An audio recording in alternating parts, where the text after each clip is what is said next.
Hi friends, आज आमी बानाबो रातेर बेঁচে যাওয়া भात दिए भात भाजा और এটা খেতেও খুব টেস্টি আর ঝটপট তৈরিও হয়ে যায়। তাহলে চলো দেখে নিই রেসিপিটা। এখানে নিয়েছি আগের দিনের বেঁচে যাওয়া ভাত। এবার একটা কড়াইতে দিয়ে দিচ্ছি তেল। তেলটা একটু গরম হলে ফোড়নে দিয়ে দিচ্ছি গোটা জিরে আর রসুন কুচি। রসুনটা একটু ভাজা ভাজা হয়ে আসলে এতে দিয়ে দেবো পেঁয়াজ কুচি।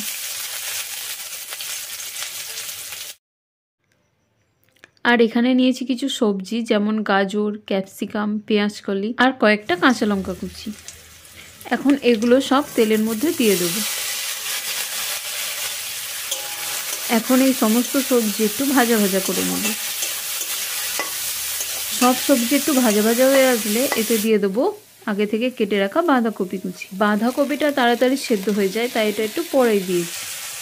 দিয়ে দিচ্ছি স্বাদ মতো লবণ। এখন লবণটা ভালো করে মিশিয়ে নেব আর সব সবজি ঢাকা দিয়ে দিয়ে ভালো করে ভেজে নেব। আর এখানে আমি সমস্ত সবজি নিয়েছি, তোমরা চাইলে আলুও দিতে পারো।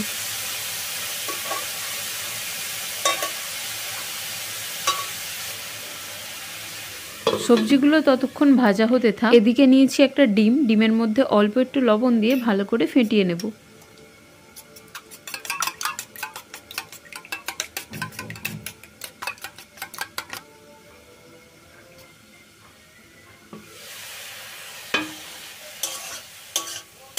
দেখো এখানে সব সবজি ভালো করে সেদ্ধ হয়ে গেছে। এখন এতে দিয়ে দেবো অল্প একটু কালারের জন্য হলুদ গুঁড়ো।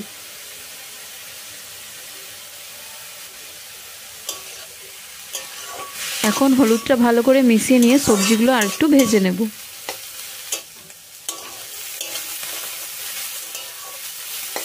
দেখো এখানে সব সবজি ভালো করে ভাজা হয়ে গেছে। এখন এগুলো একটু সাইড করে দিয়ে এর মাঝে দিয়ে দেবো অল্প একটু সর্ষের তেল আর আগে থেকে ফেটিয়ে রাখা ডিমটা।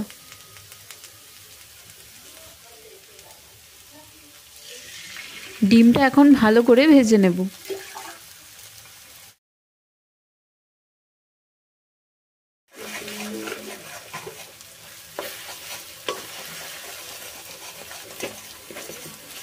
তো দেখো ডিমটা ভালো করে ভাজা হয়ে গেছে। এখন এই সবজির সাথে ডিমটা ভালো করে মিশিয়ে নেব।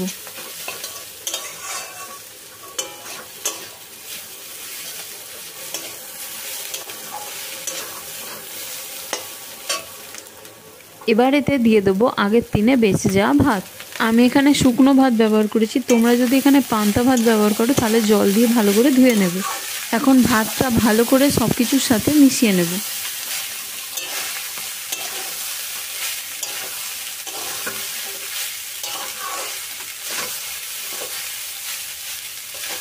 এবার এতে দিয়ে দেবো অল্প একটু চিনি আর গোলমরিচ গুঁড়ো।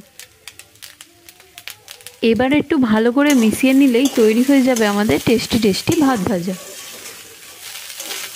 সকালবেলা ব্রেকফাস্টে যদি এরকম একটা রেসিপি থাকে তাহলে তো আর কথাই নেই। আশা করছি আজকের রেসিপিটা ভালো লেগেছে। ভালো লাগলে একটা লাইক করে দিও আর চ্যানেলে নতুন হয়ে থাকলে চ্যানেলটা সাবস্ক্রাইব করে দিও। আজ এখানেই শেষ করছি, আবার দেখা হবে নতুন কোনো রেসিপি নিয়ে।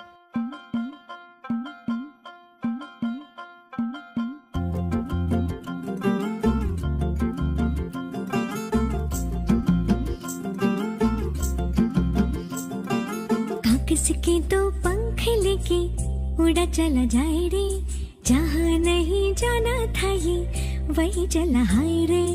उम्र का ये ताना बाना